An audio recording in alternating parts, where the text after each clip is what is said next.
how do you know they're actually working 40 hours a week? If they're not working 40 hours a week, that's on me as the owner because I'm not delegating enough to them. They're actually that efficient at their job. And so I never view that as a negative on them. I've used that as a learning process for me and our team. So what we've really done is as we've grown, they've gotten more efficient at their jobs. And so we've been able to build that trust and then give them more tasks on top of that. You're asking yourself, why am I doing this? Smart people would know how to use all these different tools. They start with something small. You'll never get your entire organization if you don't pull off operations. Don't give up. It can be as small as that. I think you guys are going to have our last today.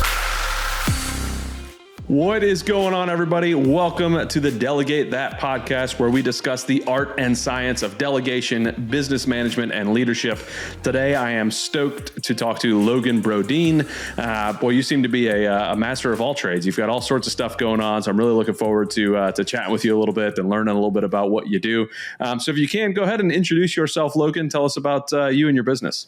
Yeah, so already hit the name, Logan Brodine, and so we've got a real estate business. It's a family real estate business. It's my wife, Boston, and my sister-in-law, Bree, and myself. So we run that, and we're also starting up an Alloy. We're franchisees, so we're in the middle of starting up an Alloy gym. And we're also involved in masterminds, and both my wife and I have W-2 jobs, and my sister-in-law is still a professor as well. So we definitely have a few things going on. No kidding. Yeah. So you've got W-2 jobs, starting up you have your real estate stuff, and you have a franchise you're firing up. I would imagine delegating is something that you are having to get pretty proficient at this point. Yeah, I would say it's kind of, before this podcast, I never really thought of it as delegating as much as, being on a team, not only just on a team, but on a team with family, is you have to communicate constantly. You have to be able to not only delegate out to each other, but you have to be able to communicate that well, because it's my wife and it's my sister-in-law. So I can't, you got to know how to delegate. And then you also got to know how to receive, right? So when they delegate tasks out to me, and we're also still in our business where, you don't delegate tasks necessarily because you don't like them. Sometimes you actually have to delegate out tasks that you enjoy doing. But when you're juggling, family, I have 2 small kids as well. And then all the other tasks, it's who's doing what, who's pushing, who's pulling, and how do you keep everything moving forward? So you talked about communication, which I think is probably extremely important in the situation you're in. Like, how do you guys communicate back and forth with each other in keeping tasks on hand and making sure that you know who's in charge of what tasks as you're kind of growing these things out? We've kind of grown it a lot. So, it's like anything, especially as an entrepreneur, everything starts off rocky and then you refine and it gets better. We have weekly meetings. We also it's interesting, we use Marco Polo. We use texting as well. And we'll have different group texts with actually just different titles. So we've actually done where it's like, okay, this group text is all about real estate. This group text is all about Alloy. This group text is actually my wife and I actually started using Slack just as a couple, because now we can actually know, okay, hey, this is about the kids. This is school activities. This is personal stuff going on. This is, she's in GoBundance Women. I'm in GoBundance Men. So it's like who has what going on and when. Yeah, so Slack, various different text message groups. I would imagine it gets to be a slight pain in the butt to keep track of all of that. I know just in GoBundance, having all of the massive amounts of text messages that I have coming across is ridiculous. But how about the separation of duties? Like what, some of the issues I've had in the past with partners is that, like, we're like, oh man, this is great. Like, we're really good friends. I think this is going to work out really well. And then you get a year into something and the duties tend to get meshed together and you don't know whose job is what. And, you talked about, having to have other, maybe one of them do a task that you enjoy doing. How have you guys kind of separated the duties to make sure who's responsible for what and how those things are being tracked? For myself, a lot of it too was, I grew up on a farm, middle of nowhere, Nebraska. So, hard work is not an issue for me. Hard work's not an issue for Bree or Boston either. Like, we all grew up working hard. So a lot of it too, honestly, is checking your ego at the door to, hey, I like doing this task, but it's actually not going to get done if I keep adding things to my plate. So I got to know when to actually divvy that out. And I give my wife a lot of credit because we actually hired on 2 VAs as well. And so she did all the training for them through different, video services like Loom. So she'll leave like Loom videos on tasks and things like that. And so we've really leaned hard on our VAs as well to help us grow. So I want to dig into that a little bit because I think VAs are an extremely important aspect of a lot of businesses. I was just talking to a guy this morning. He's trying to scale his business, and he never even thought about hiring VAs. So when it came to jumping in on VAs, what was the turning point for you guys in saying, "Hey, let's do this"? And how did you guys kind of decide on who to hire when it came to that? Well, a lot of it's through networking, right? So, we're both in GoBundance. So the first thing is once we started to really get buried in tasks through real estate, and some of it is like, okay, hey, we need to call the trash company. And so I would call the trash company, and then, you get done with the day, and my wife and I are debriefing, and she's like, oh, hey, how was the day? And I was like, well, it felt like I didn't do anything because I was on hold for, probably 3 hours out of the day, trying to get a hold of utility companies and stuff like that. So, just the more networking and meeting with other business owners, the first tasks we actually had our VA do were pretty simple ones where it was like, hey, we just need you to call these utility companies and set up all these things for us. And to see how much time we got back just from not making phone calls was unbelievable. Like it just opened up a whole new world for us. Okay. So you mentioned your wife recording Loom videos. What is that? How has the instruction looked like for you guys when you guys were actually delegating that? What kind of process was it besides just recording Loom videos and passing it off to kind of bring them on board to do the various tasks you want to do? Well, she also meets with them, right? So we also do she also did meetings via Google Meet. And so she would get on videos, meet with the VAs. And then we actually heard this quote, and maybe it was a Dan Martell quote, but it was, any task that if you have to do it once and you're going to have to do it more than once, record a Loom video just right out of the gate on how you're doing it. And the next thing that I'd give to people is that they get too concerned with it has to be perfect. Well, just record it, get it to your VA. If they have questions and they don't understand something, then you can refine it. But it's always just get it done, get it recorded, get it out to them. So then you're not spending more time teaching somebody than what it would take to just get them started. Yeah. Is that I think in the grand scheme of things, they're going to have questions anyways. Everybody's going to the questions are going to come. So just let it happen. 80% done is better than 80% done for somebody to be able to understand what it is a whole lot better than sitting there trying to get it to 100% and taking an extra week and a half to do it. So I completely agree with you on that, especially if it's internal. What has been your hardest part of bringing VAs on board? Really, it's kind of been almost natural. Once we progressively got into it, and it's like a lot of people talk about, you start off with simple tasks, right? You don't start off giving them access to, all of your business emails and accounting information and whatever you're going to use a VA for. We started off with simple things like, hey, here's the information with the utility companies. Well, and then once they proved competency with that, we started adding more and more tasks. A lot of people too are concerned. And I get the questions of well, how do you know they're actually working 40 hours a week? If they're not working 40 hours a week, that's on me as the owner because I'm not delegating enough to them. They're actually that efficient at their job. And so I never view that as a negative on them. I've used that as a learning process for me and our team. So what we've really done is as we've grown, they've gotten more efficient at their jobs. And so we've been able to build that trust and then give them more tasks on top of that. Yeah. And that's I think a very wise way to do it. You don't want to start right off with social security numbers and flights, right? Like, setting up my international flights and getting all the stuff. So, no, I appreciate that. The tasks, are they mostly focused on the real estate side of the house right now for your VAs? Currently, yes. Currently, I would say, one of our VAs, I would say probably 99% of what she does is real estate tasks.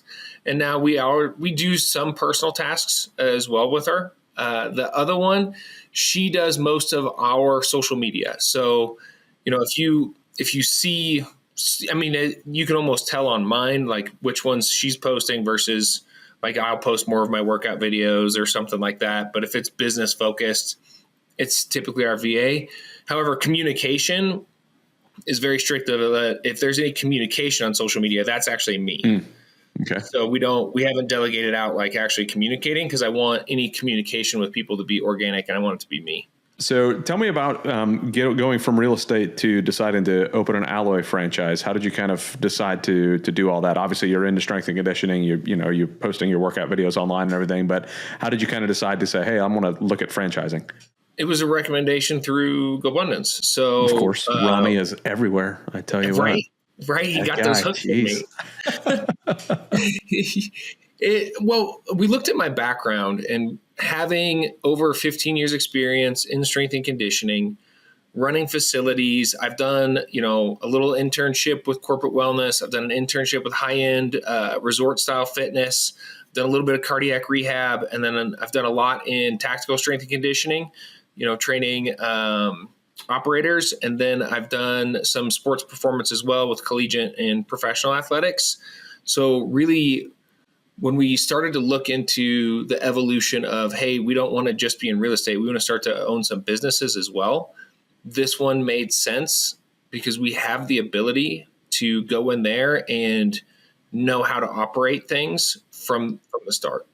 So when it comes to opening a franchise, I know that especially if you only have one, it gets to be pretty hands-on and involved. What's your plan with the opening of the franchise? How are you planning to grow that? And what is your delegation going to look like as you're building that out as well?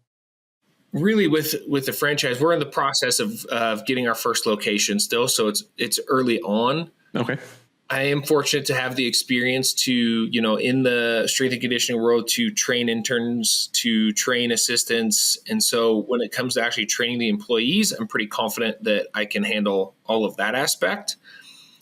The other aspect is that this is, even though we're on the Delegate That podcast, I don't want to do it all myself. But hypothetically, if I got to work 100 hours a week and just be a solo, basically employee, I can. And that was a strategic advantage we saw in Alloy with our business. And, my wife and sister-in-law also have a background in health and fitness as well. So, I mean, when we started to look at businesses, the question that I got from friends was like, hey, why not go into something that's more real estate? Like, why not do a laundromat or a construction company? And really at the end of the day, we've never ran those kind of businesses. I feel like we can run a fitness business. Yeah. I mean, it's something you're passionate about. It's something you love. So I think that, and you kind of already have some of your feet in the door in that community anyway. So I think it makes sense for sure. I like where your head's at. Is your plan to continue to grow that and have multiple franchises, or are you sticking to just one? Yeah. I mean, our plan is to really expand it out. So we played it safe at the beginning. So we bought into one territory. We're getting one location going. And once we get that proof of concept up and running and profitable, then we'll like really boom and expand. Mm-hmm. Really like looking through it, and love Rick, love Suzanne, love Rami. And when you get into being a franchisee and the franchisor sees you as a place that can really start to grow, I always feel of it like sports. Like you're in the recruiting process and they're going to sit there and tell you how awesome it is, sunshine and rainbows, and all the good stuff, which I appreciate. But I've also been in athletics long enough to know that once fall camp starts, it's welcome to the Thunderdome status. Yeah. So it was like, hey, let's get in here. Let's get our hands dirty. Let's see what it's like once you're in the mud and in the thick of it.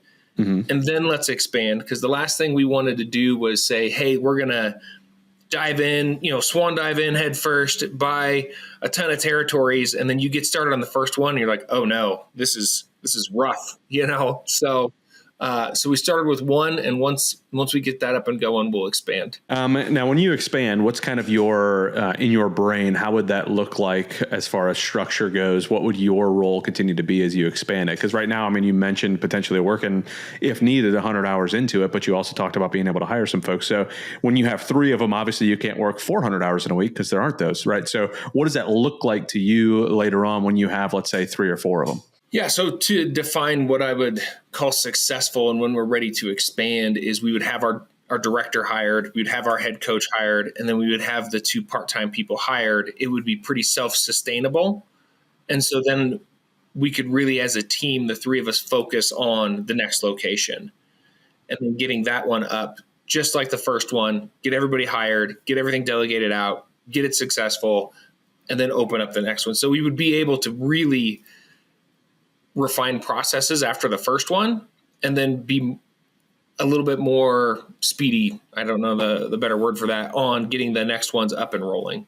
You already have kind of laid out how you would delegate the specific things inside of one of them. So I would imagine when you do that with multiple and you have, you can then put somebody in between you and the 3 managers / coaches of each of the 3 facilities, or however many you get, right? And then that just kind of takes a little bit more off of your plate, and you more manage the managers. Does that sound right? It does. And to give Alloy and Rick and Suzanne and Rami props is they have, because I get the question asked all the time in the industry. They're like, hey, you already have the connections with equipment companies. You have the connections with these people. You know how to run it. Why would you jump into a franchise? Because now you're just paying the franchisor. And to give them props, they literally hand you the playbook. Yeah. Like it's here's the playbook, just go execute. And that takes, I think people don't realize how much workload creating all of that is. Yeah. And so that was a major reason that we chose to do the franchise route, is that it's going to simplify delegation, because what I just laid out is what they laid out for us. It's like, hey, this is what you need to be successful. And here's the proof of concept that we did. Now just go run it. And in a way, that's delegating in of itself, right? You've delegated all that hard work of putting all that stuff together to the franchise, and you paid for it, and that's fine, right? Like we pay the people we delegate things to all the time, and in this particular case, you just delegated to the franchisor to say, hey, like you put it all together for me, thank you very much, I appreciate it. Now I'm going to go run with this. Like here's your fee for putting it all together for me. Like that is delegation, right? And then you delegate inside of your company as well. It makes perfect sense to me. Yeah. I think it's like being the difference between being a chef and a cook. Like, I'm not going to be a chef. I'm not going to create recipes, but you give me a recipe and follow directions. I'm real good at that. Yeah, completely understand that. I'm not going to be the creator of it, so that's for sure. I'm looking at buying businesses right now, and that's one of those things. Like I'm not going to be the guy that comes out and develops the newest, coolest business out there, but I can definitely take a business that is running moderately okay and turn it into crushing it, right? So that's kind of where the goal is, right? So I love it. When you're looking at all of this, right? You're in business with your wife and your sister-in-law. Are they going to be involved in the alloy? You kind of alluded that they would be. Are they involved in the alloy side as well, or just the real estate? Oh yeah, they'll be full on in with alloy as well. And really, when we look at how we're juggling real estate and alloy, this is part of the delegation, is that as alloy started off, really they've taken on all of my duties in real estate, because I'll still, like a Swiss Army knife, come in there, utility man, and pick up where we have to be successful. But they've really, my role has adjusted and shifted to be 100% focused on getting this alloy up, getting it going. And I also brief them up on where we're at in the process. And really, we're so early on that there's not a whole ton to have all 3 of us doing. But as that shifts, they will definitely, we'll try and make real estate a little bit lighter and focus more on alloy. And now, as you get Alloy up and running, and you have this gym kind of alive and well, would you foresee there being a way to bring VAs into that with the CRMs and with sending out the emails and all that type of stuff, or is that going to be semi-separate? Is that managed by Alloy themselves, or how does that kind of work as you grow out? So that's actually something we're already looking into. Bree's already been deep diving into that a little bit as well. Is we're in the age of AI where you can actually delegate to AI. And there's a group of us, GoBundance members who all own Alloys. And I've been really seeing how they're delegating out and what they're using, in-person employees for, VAs for, and AI for. And it's been really fascinating. And I'm, just taking a ton of notes for when we get to that point, and then, okay, hey, where should we bring in VAs? Where should we bring in, the actual in-person people? Okay, very good. Yeah, I like it.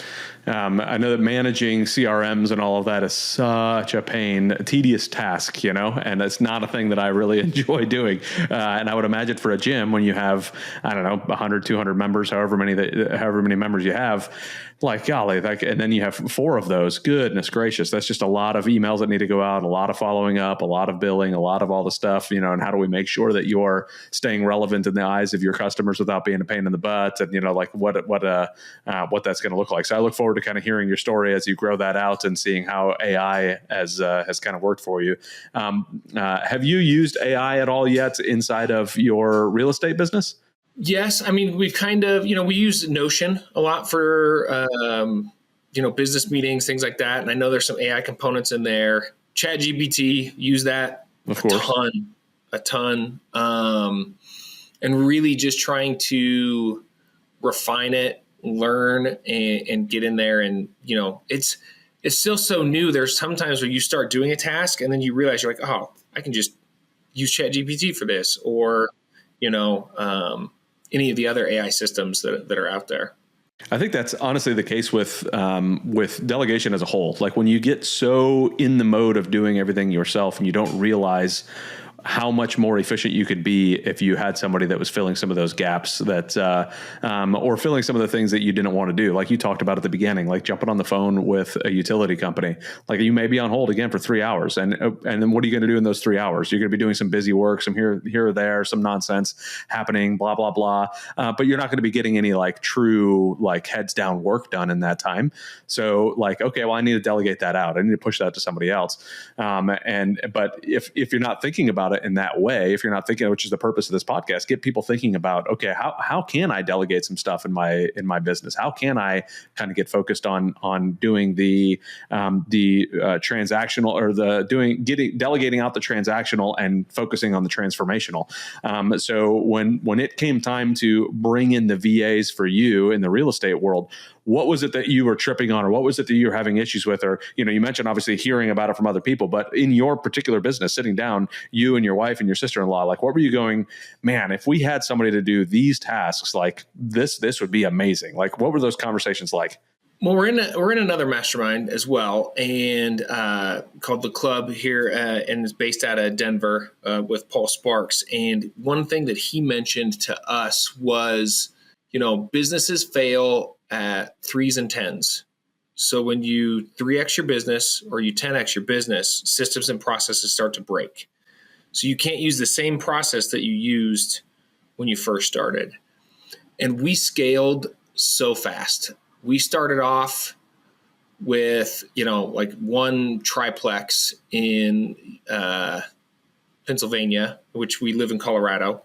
So we had to do a lot of delegation with long distance real estate. And within 5 years, we're at over 160 units right now, and we're in 4 different states on the portfolio.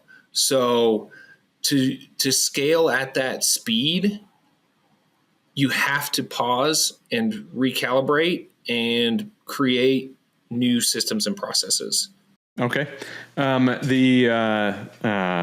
the process of hiring on a VA. I want to ask about that too in the last few minutes we have here. You talked about the recording of the videos. You talked about all this stuff, but I mean, obviously you guys have to get to the brass tacks of you're doing these duties, and how did you find the right VA to know that they were the right VA? What is a vetting process like before you even got to showing them a Loom video? Like, what kind of process was that like for you guys? You're already smirking, so I'm interested to hear. But what was the process like for the three of you, and for all three of you to be in agreement with, yes, these are the two VAs that we want to hire? So Boston Bree actually found, I think it was through GoBundance Women, they found a company called Workergenics. And I do know there's some, when we're in GoBundance meetings, there's some people that are like, oh no, I don't want to pay the overhead, because then instead of you're paying the company that's paying the VA. Well, they go through, and we talk about delegating. They've already vetted these people. So like our two VAs are, they're educated. Then one of them has a master's degree. And they're awesome and phenomenal to work with. But when it comes to delegation, yeah, we're willing to pay that overhead because this company, not only have they already vetted them, but they check in with us. They're like, hey, how's this VA doing? What, good, bad, ugly, like what's going on? And so they do a phenomenal job of that initial like vetting process. And so like you talked about earlier, it simplifies it. It takes a lot of stress off of your plate.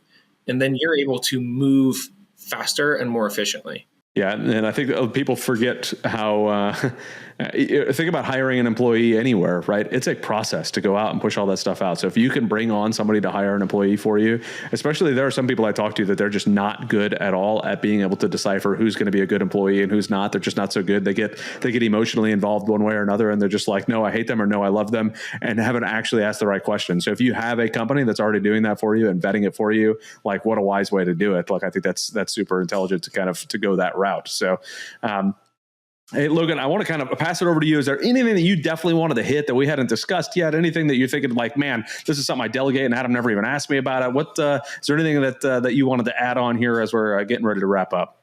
I think the main thing is what we're really trying to focus on now when it comes to delegation is how do we free up time to make sure, my wife and I especially, like we're living a life by design. So how do we simplify the little things around the house, right? What a lot of people don't think about that we talk about a lot is like, okay, hey, house cleaning, lawn care, like home maintenance, like some of these little things that actually, when you start to break down time, they actually consume a lot of the time of your day to day and don't allow you to actually focus on business growth or even just family time with your kids. And so those are some of the, I would say, like big, small things, right? Where it's like, hey, what are these little things that are eating up our time that we should find a way to delegate? I think the one recommendation I heard from a guy, and it didn't really apply to us, was he hired during the summers some like 16, 17-year-old kid to drive him everywhere so he could get work done driving from real estate house to real estate house. So that way he could have more time with his family on the back end. So it's like some of these little things that people don't think about. Yeah, I never thought about that. That's a phenomenal idea, right? And get yourself a driver, a 16-year-old that loves to drive, just wants to be driving a car, as long as they are not driving like I did when I was 16, right? But